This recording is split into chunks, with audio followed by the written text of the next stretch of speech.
అందరికీ నమస్కారం. నా వీడియోస్ ఎప్పుడూ షేర్ చేయమని మిమ్మల్ని అడగలేదు, కానీ ఈ వీడియో మాత్రం తప్పనిసరిగా మీ విలేజెస్ వాట్సాప్ గ్రూప్లో షేర్ చేయండి. నా వీడియో చూసి ఒక్కరు మారినా నేను సంతోషంగా ఫీల్ అవుతాను.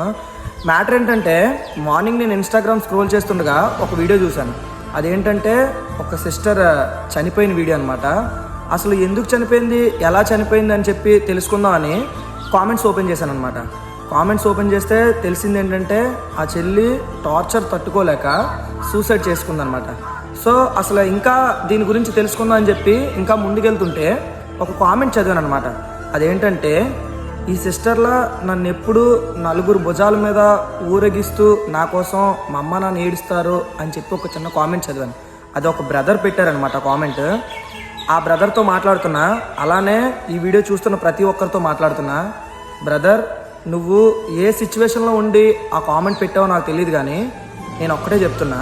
ఒక తల్లి ఒక బిడ్డను కనటానికి 9 నెలలు ఎన్నో కష్టాలు పడి ఆ డెలివరీ టైంలో ఆవిడ ప్రాణాలు పణంగా పెట్టి మనకు ప్రాణం పోస్తే నువ్వు సింపుల్గా ఒక ప్రాబ్లం వచ్చిందని చచ్చిపోవడానిక?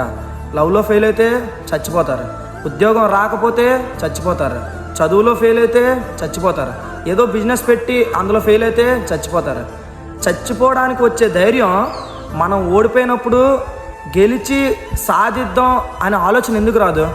ఓడిపోతే చచ్చిపోవాలా? చచ్చిపోవడానిక నిన్ను మీ అమ్మ 9 నెలలు మోసి కనీ పెంచింది. అయినా ఒక్కసారి నీకు చచ్చిపోవాలనే ఆలోచన వచ్చేటప్పుడు ఒక్కసారి మీ అమ్మ నాన్న గురించి ఆలోచించారు. అయినా లైఫ్ అనేది అంత సింపుల్ కాదు బ్రో.